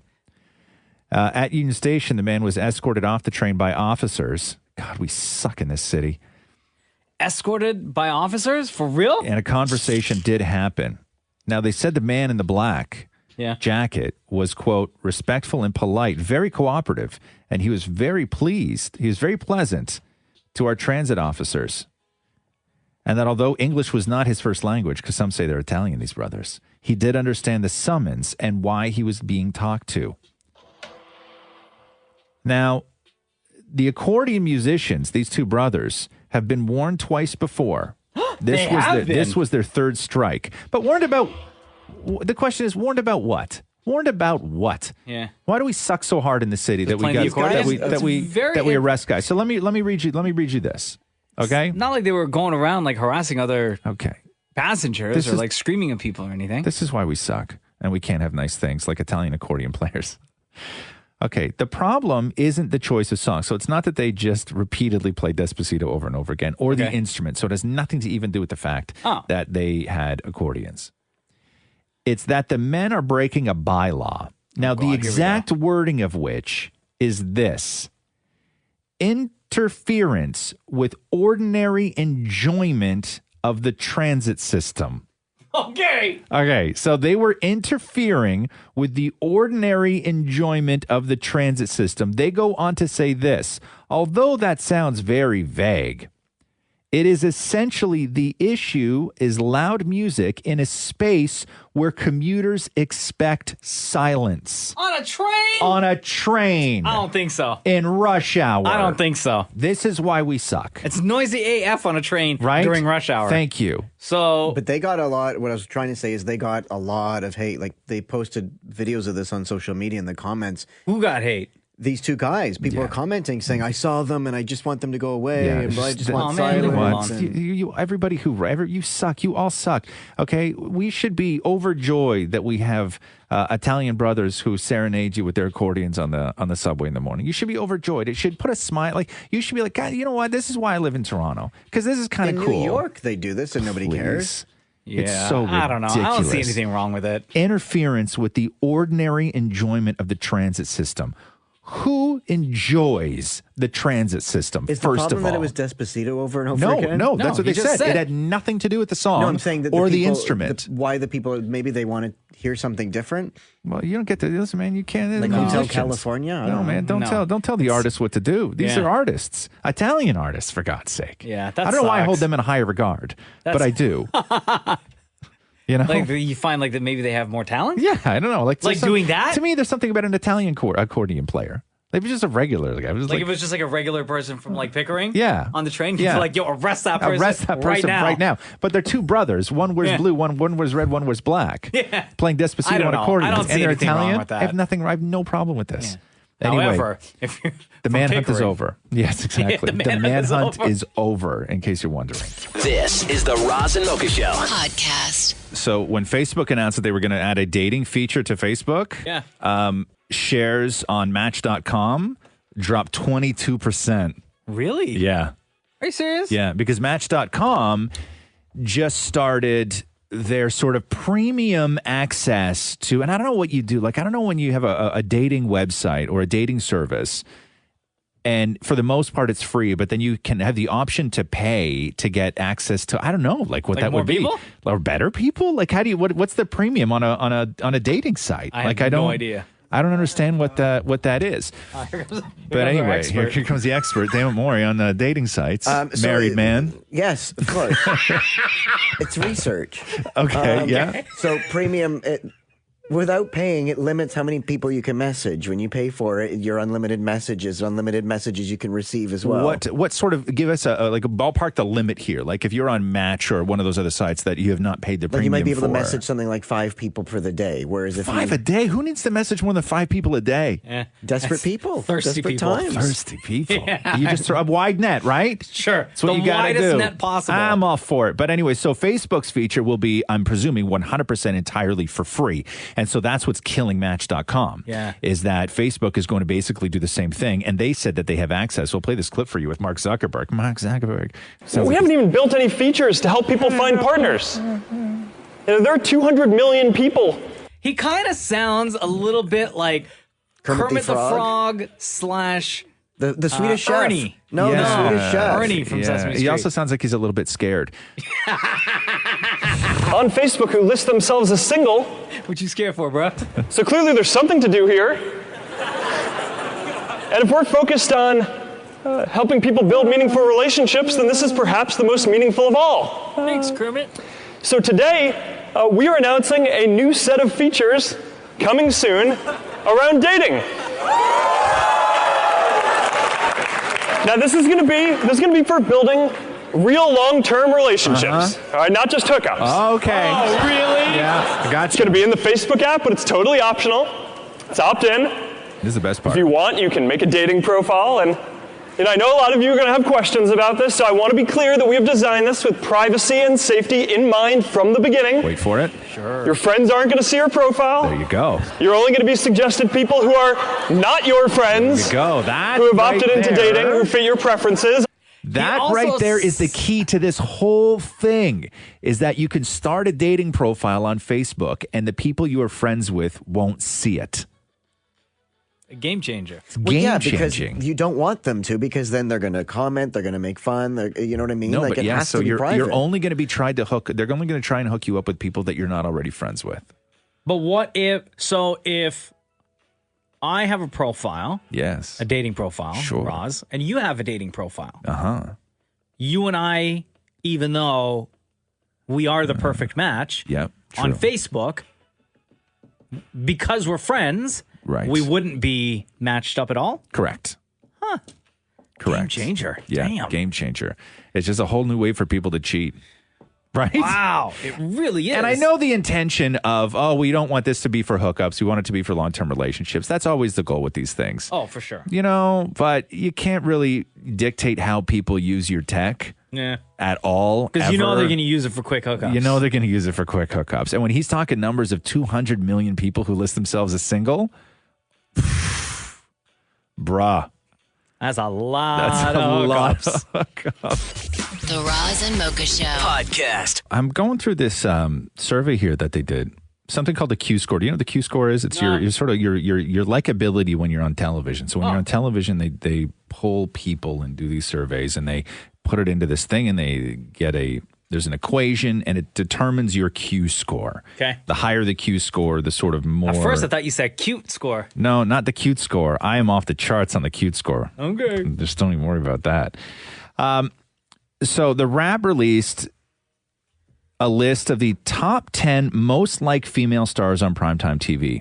And it's based on Q scores, which are drawn from quarterly surveys from everyday people on the likability of various celebrities. So that's your Q score. Okay. And going down this list, it's quite shocking. Like, why? So if I said to you, the most likable female stars on primetime television, shout out some names. Judge Judy. She's on prime time though. Like evening time, right? Like actors. Okay. Somebody from Grey's, maybe. I would say. Anybody from Grey's on there? I have nobody from Grey's on this list. Are you serious? No. That's still a popular show, though. Nobody from Grey's is on this list. Mariska Hargitay. Mariska Hargitay is number 4. I worship that woman. Taraji P. Henson from Empire is number 2.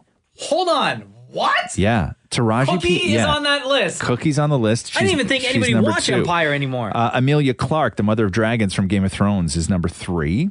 Mariska Hargitay from Law and Order is number 4. Viola Davis from How to Get Away with Murder is number 5. Okay, and then at number 6, so I haven't given you the number 1 yet. And then at number 6 is a tie between Millie Bobby Brown from Stranger Things. She was going to be number 1. I was going to say you number said 1. prime time, though. That's Netflix. You can watch that whenever you want. It's still okay. Well, it's whatever. TV show, right? AJ Cook from Criminal Minds, whatever show that is. That's one of the great. It used to be Shamar Moore. Sure. So AJ Cook, who's AJ Cook? She's one of the investigators on the show. Never heard of her before. I'm not saying she's not popular or not liked, but I've never heard the name AJ Cook before. Linda Hunt from NCIS Los Angeles. Paget Brewster from Criminal Minds. Wow. And then down at 10 is Kaylee Cuoco from The Big Bang Theory. Number 1, though, with a score of 44 on the Q score. Oh, wait. Sofia Vergara from Modern Family. Nope. No. The girl that plays Haley from Modern Family. Nope. Roseanne? Nope.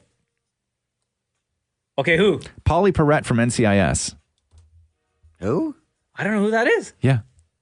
Who the hell? First of all, NCIS is one of those shows. It's like the biggest show on television, and the fans are insane for it. Polly Perrette is a co-star on that show, and I guess her last episode is coming up soon, next week. And she scored number 1 on the list of the most liked female stars on primetime television. Oh, Polly snap. Perrette from NCIS. Yeah, dude. So it's not Meredith Grey. It's not any of the big sort. It's not Sofia Vergara. It's not. It's Polly Perrette from NCIS is This the girl. most. Yeah, that girl. Holy cow. That's shocking. And NCIS, like, that show has been on, like, I've never seen a single episode, but it's been on forever, and they have different, like, variations of it, right? There's, like, regular NCIS, Because they're the biggest and then there's NCIS LA. Mariska makes sense on that, though. People love Mariska. Yeah, but all the other ones she's I've never really heard the of. only one that makes sense. She's but yeah, dude. Number 1. Yeah, number 1. Yeah. Not even any of the girls from Orange is the New Black. No, Not even nothing that like show. no. Wow. No, the only sort of like cable one was Amelia Clarke for Game of Thrones. But yeah, Polly Perrette, the most liked female star on primetime television. And not even any of the girls from Big Little Lies. No.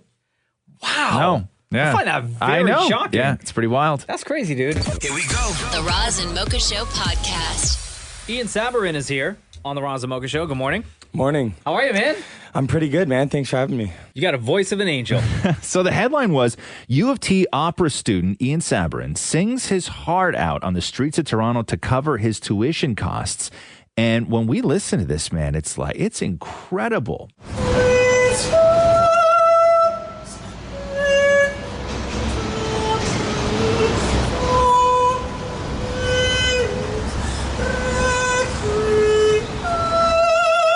Do you now feel like there's a target on your back because they're hunting you guys down? Because they arrested the accordion player. Oh my gosh, they got him. They got one of them. Yeah, they got one. The other brother's still on the lam. Yeah, well, I don't carry that instrument, right? So I can kind of just run at any point. Right, good for you.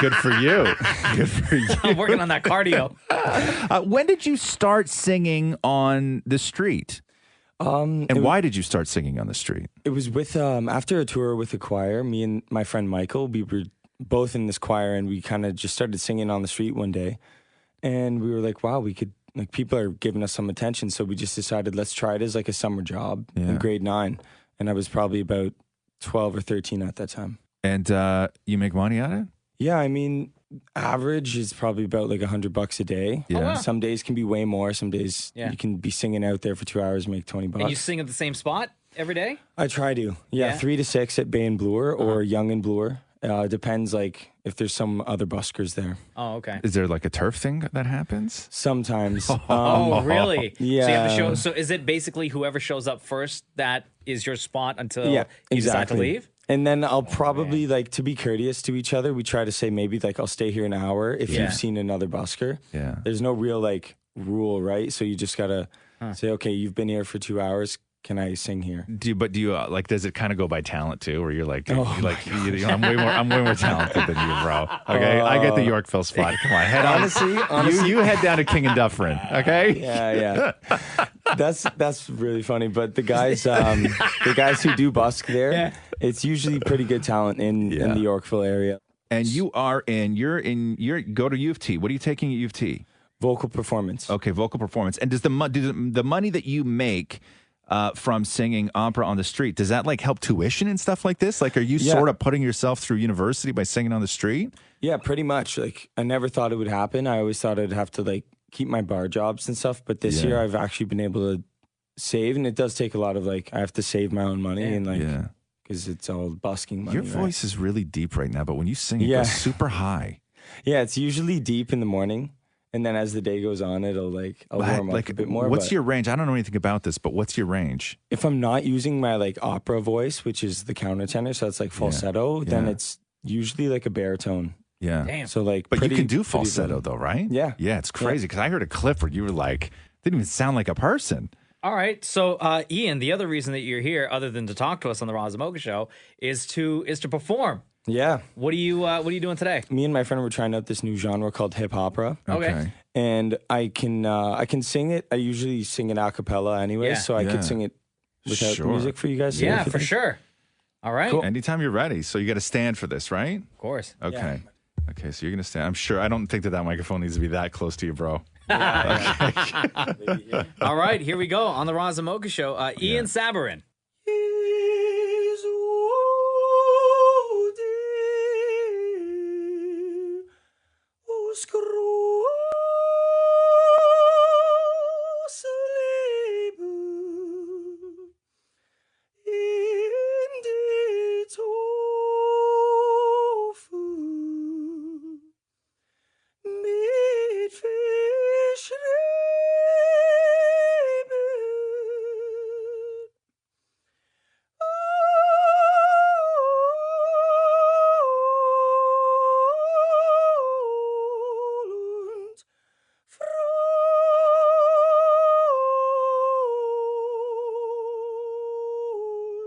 You got to be kidding me. I like when you did that. You did a little like that last time. I don't know what that's called. What's that called?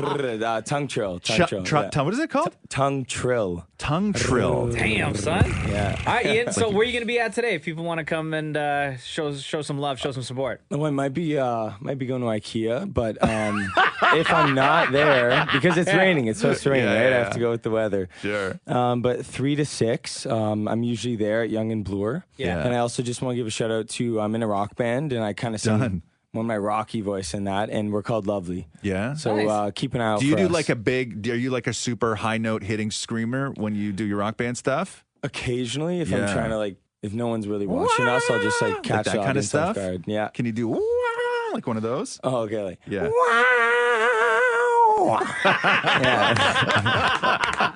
Ian Sabarin, everybody.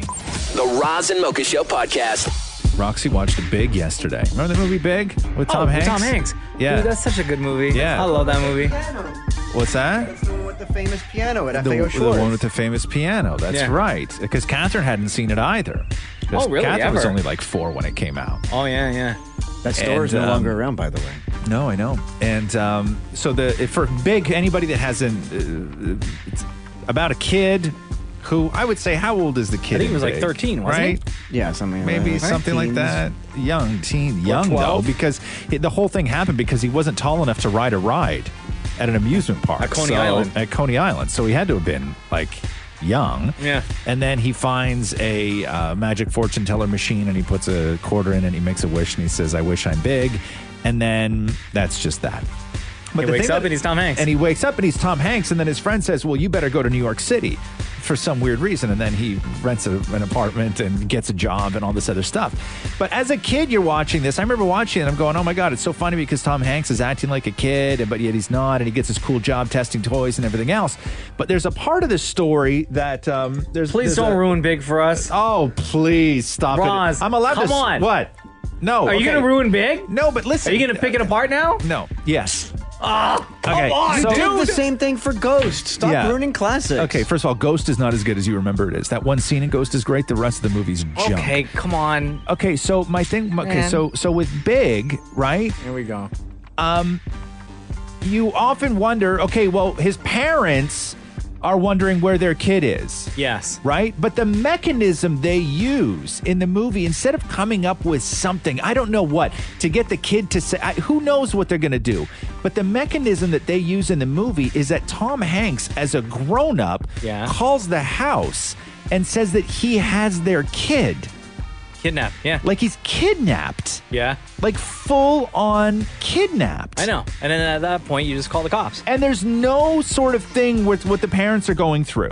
There's no, there's not one scene dealing with the parents who have police at their house 24 hours a day with that machine where they're expecting the kidnapper to call and the one guy goes, let me get it. And the dad goes, I'll get it.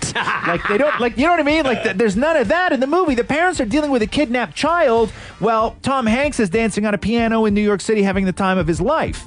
There's none of that in there. And then when he touches a boob, that was the whole other thing that I didn't even realize what happened. What? Because he was far too... This woman is seducing him. Yeah. Right? And But she thinks it's Tom Hanks as a grown man. I She know, doesn't but think it's not Tom Hanks as a grown man. It's a child. Yeah, but listen, And they took it as far as... You telling me if you're like a little 10, 11-year-old kid, you don't want to touch a boob? Right, but I'm just saying, if you have an adult playing a 10-year-old, you can't have the adult do something on screen that you wouldn't have the 10-year-old do on screen. Okay? And so when Tom Hanks is standing in the doorway... that he's an adult, and everybody thinks he's an adult. I understand that, but he's still 10.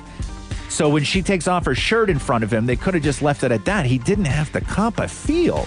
While his poor parents are back in Connecticut or wherever they're from, thinking that he's kidnapped. Man, it why- was the worst. I couldn't believe this. Don't even let me get started on Mrs. Doubtfire. I watched that movie again too. Do not. You suck, man. No, I draw the line at Mrs. Doubtfire. No, there's so many problems with Mrs. Doubtfire. No, there's no problems with Yes, Mrs. there Doubtfire. is. Suck. Yep. No, Yep. man. Thanks. Yeah. Now you just ruined Big for No. everybody. I Thanks a didn't. lot. It was a great movie, though. The Roz and Mocha Show podcast. You remember last week when James Cameron was talking all sorts of nonsense and saying that the Marvel universe is just like too much now? Yeah. Kind of like let everything breathe, right? Yeah. And at first I was like, shut up, James Cameron. Avatar wasn't that great. Made a lot of money. Made a lot of money. Titanic made a lot of money. There was still room on that door for Jack, though. T2. Great movie. But I'm now starting to I think I might agree with James Cameron. Because 2018, for me at least, seems like there is a lot of Marvel movies. Yeah. And it's not giving me time to catch up. Because you had Black Panther in February. You have Infinity War, which is out right now. You have Deadpool, which is next month. Or no, sorry, this month. Yeah. You have Ant-Man and the Wasp in June. Yeah. And then you have Venom in October. Yep. That's 5 already for 2018. Yeah. I read a headline yesterday that said back in 1998, Marvel offered their entire character ownership to Sony for $25 million. Are you serious? And Sony said no. All they wanted was Spider-Man, so they paid $10 million for Spider-Man. So that's why Sony is Spider-Man, and they have to lend him to everybody else to get him in the Avengers movies. No. So they said no. So Sony, they offered everyone to because they Sony. put all their they just bet on Spider-Man. They thought that Spider-Man was the only bankable character.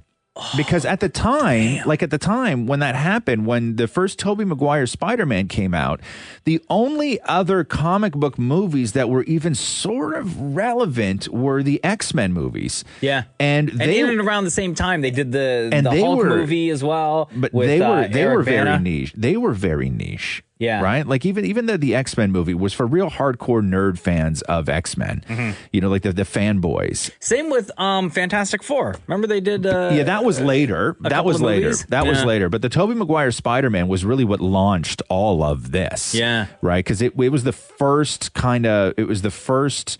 real superhero movie that crossed over, broke through, and made that much money, and people saw marketable across the board franchise in Tobey Maguire's Spider-Man. Remember when Tobey Maguire was Spider-Man, for God's sakes? Like how long ago that was? It was crazy. And you know, the Spider-Man, I think number 3 was on with Sandman and Venom. Yeah. With Eric Foreman from 70 Show as Venom. Oh, right. Right? That's right. I forgot about that. That was on TV the other day, and I was like, I was watching it. I was like, wow, these movies really weren't that great. But Yeah. at the time, I At the loved time, them. they were amazing. I was like, this is fantastic. It was I hope they continue. It was mind blowing when you saw the sort of CG Spider-Man. Like it was mind blowing. Yeah. Like those movies are mind blowing, and that's really what started it all. And but yeah, Sony had said no apparently. Wow. To the offer of Well, and now Disney has them, and they're just cranking these out. So again, you get 5 Marvel movies. Yeah. For this year alone, and I don't know. For me, at least, I think I might be on James Cameron's side now. Yeah. It might be a little too much. It might be. It's difficult to go from Infinity War and then just go and watch the Ant-Man movie. Yeah. You know, or even the Deadpool movie. Or even the Deadpool movie. It just seems a little sort of like it's not on that level. Yeah. Right? Like it's not. I would have been happy if they just did Infinity War. Yeah. And then leave the rest of the year alone and then come out with another movie. Please, what kind of business plan is that? Exactly. I know. Roz and Mocha Q&A.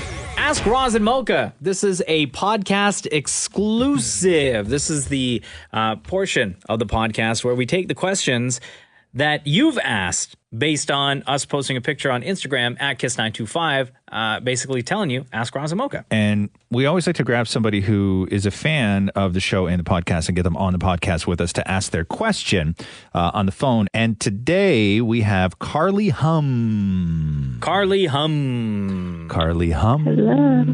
What's going on, girl? How are you? Good. How are you? Good. Welcome to the Roz and Mocha podcast. Thank you. How old are you, Carly? I am 26. 26. Where are you from? Toronto. Nice. What is your question? My question is, what would be some marriage advice or just words of wisdom that you would give a soon-to-be newlywed? Oh, soon to be. When you get married? March. Oh, okay. How long you been with them? 4 years. Do you live together? We do. You do. How long have you lived together? Probably over 2 years now. Okay, so you've figured out a lot of the sort of stuff already, right? Yes. Okay, so you know which one of you is the dirty one, which one of you is the clean one, all that stuff. Oh, definitely. Okay. And what's your relationship like? I mean, you're getting married, but up to now, how has everything been? Do you guys fight a lot? Do you rarely fight? Do you not fight at all? You know, we're pretty good. We have our moments sometimes, but we're pretty good.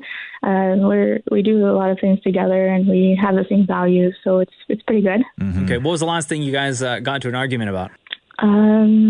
Probably how much he drank on his bachelor party. Oh, God. Well, I mean, it's the guy's bachelor party. You know, his boys, his dudes are gonna like try to get him loaded anyway, right? Well, no, it was his brother's bachelor party. His brother's his bachelor brothers. party. Oh, okay. What do you care about that? He's the one that's got to suffer for it. You don't. Exactly. I just don't like seeing him in pain, but it's okay. So you don't get mad when somebody's in pain. You did this to yourself. Jesus Christ, Kyle, stop breaking. You know what I mean? Like, okay, so what is some marriage, long-term relationship advice for a soon-to-be newlywed? That was your question. I would say, oh my God, I have so much. One, things are going to go up and they're going to go down, and you guys are going to have a great time, and you're going to feel super close at times, and then other times you're not going to. And when that happens, it doesn't mean that anything has failed. You just have to sort of right the ship in those moments. You know what I'm saying? Yeah. And when you fight, I made the rule a long time ago, which is when you fight, make sure you only fight about that one thing that you're fighting about. Like, it's okay to fight, but sometimes when you fight about one thing, it bleeds into fighting about everything, right? So if you guys are fighting about where to go for dinner, okay?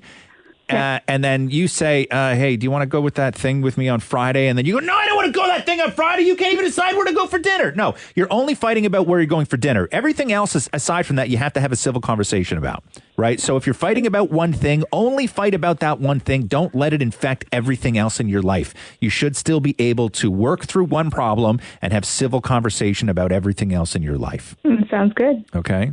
Okay. I was going to say, don't sweat the small stuff. Yeah. Like your fiance getting drunk at his brother's bachelor party. Yeah. That's not really a big deal. Yeah. Right? Honesty. They always say honesty is the best policy. Always be honest. Yeah. I believe in that like wholeheartedly. And the other thing I will say is make sure you kiss. I know it sounds cheesy, but kiss every day because it's real nice. All the time. Every single day, make sure you kiss. Yeah. Even if it's like you come home from work or he comes home from work and it's just even like a quick peck on the cheek or on the lips, it's just a really, really nice thing. Yeah, you need like an hour a week of just sort of working on your relationship where you guys are talking about things, talking about each other, not telling the same stories, not telling, not just talking about how terrible your day was and how awful your coworkers are. You need to just sit and talk to the person you're with about each other and sort of work through the things that you need to work through. That's going to takes a couple hours a week. That sounds great. Yeah. Maury?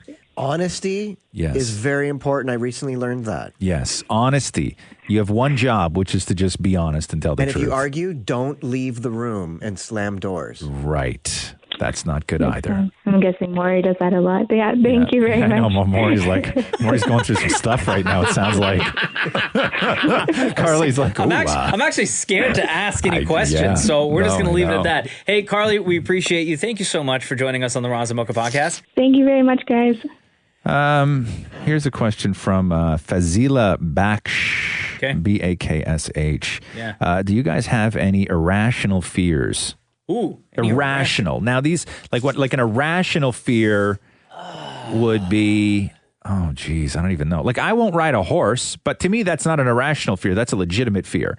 That is a fear that some other people should understand why I won't ride a horse. Why won't you ride a horse? Because I'm not going to get on like a wild beast and put my life in its hands. It doesn't know me. It doesn't like me. There's no brakes. It's a wild animal. It's not like totally wild. It's a wild animal.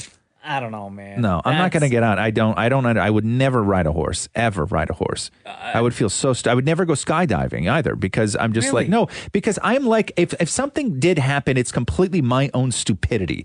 Like there's no reason I should die jumping out of a plane. There's no reason. You should be able to go your whole life without dying because you chose to jump out of a plane, right? So to me, I don't do any of those things. It's an irrational fear of dying by my own hand. I guess it would be. Yeah. Yeah. So like bungee jumping, any of that you won't do. Hell no. Hell no. But those to me, those are rational fears, not irrational fear. Do you have any irrational fears? I can't think of anything, to be honest with you. An irrational fear. You're afraid of ghosts even though they don't exist. I would say that's irrational. I don't believe in ghosts. Yeah, okay. Do you have any irrational fears, Maury? I am really afraid of electricity. Like I won't just in plug things in at general? home. Like if there's a plug that's like sticking out a little bit, I'll freak out and somebody else has to fix it. Why? What are you worried about? You call like an electrician or something? No, like Matthew, you do it. I know. Matthew, you do it. Like I'm so afraid of outlets. Oh, but what do you think is going to happen? The same thing that happened to my dad when he was changing a fixture when we lived together Which is back when I was what? a kid. That there was a and his pants fell down. Oh, right. I just don't want it's not the electricity that hurts; it's the humiliation, right? What would happen after the zap? About what would happen. And what do I have for this one? Do I have an audio clip that goes along with this one, Maury? Yes, off of your computer. Okay. So, Mocha, if you can set that up for me. Maury is in perfect health, by the way, in case you're wondering. Okay. Have you ever approached, this is from Darcy Back, have you ever approached a celeb to tell them you're a huge fan, walked away and realized it wasn't who you thought it was? No, that's never happened to me. Mocha? Yes. You thought somebody was somebody and then it wasn't that somebody? Yeah, and I'll never forget this for the rest of my life because I know that I'll never meet this guy to be like, bro, I'm totally sorry. Okay. And it was in LA. Yeah. The red carpet for The Rock and Kevin Hart's movie Central Intelligence. Right. And The Rock had invited co-stars of his HBO show, Ballers, Right. to the red carpet. And I was just like fanboying out because I love Ballers.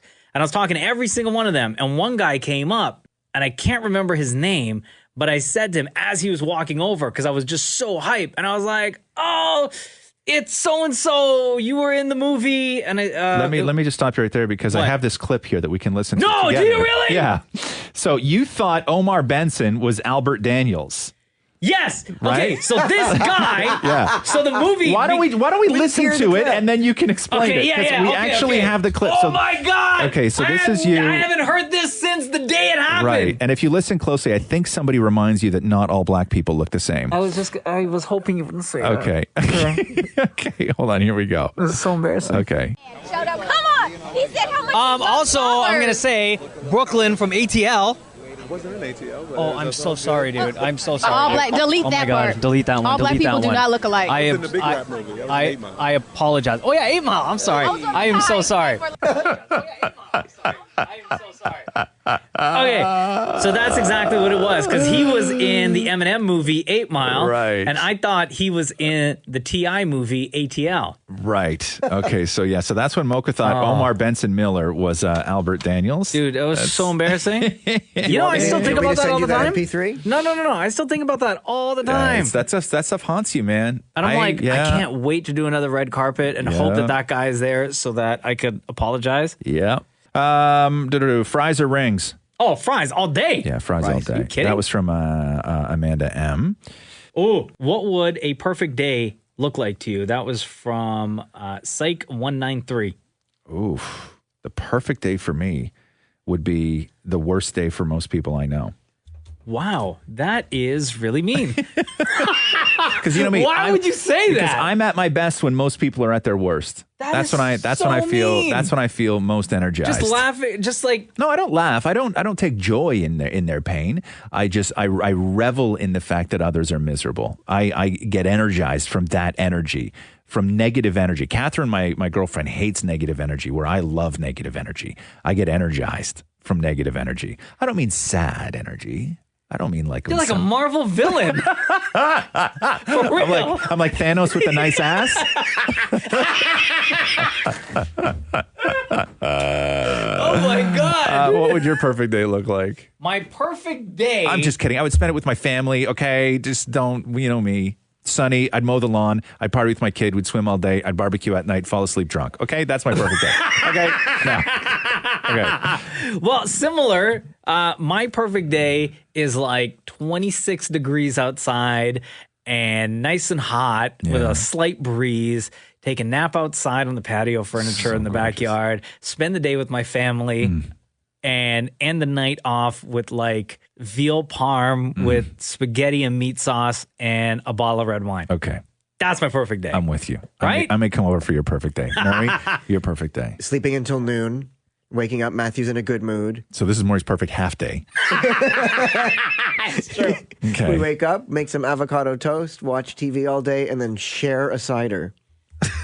Share? Wait, but don't you do that all that stuff minus the Matthew waking up in a good mood most Saturdays and Sundays? Yeah, and it's fantastic. And So your perfect day... Usually we end a Saturday by splitting a cider. Right. Okay. I'm just going to stop all of us right now because somebody has to say it, and it's going to be me. What? My perfect day would also end with me making sweet love to the person I love. Because you didn't say it, and you didn't say it, and it can't be all three of us where our perfect day did not involve that. Okay. So now you two chumps can. Okay. Yeah. Me too. Me too. I had that in there too. All right. Ask Roz and Mocha. Every week we're going to post a picture that says Ask Roz and Mocha on our Instagram page at Kiss925. Feel free to ask any question that you want. And you also may join us on the following week's podcast.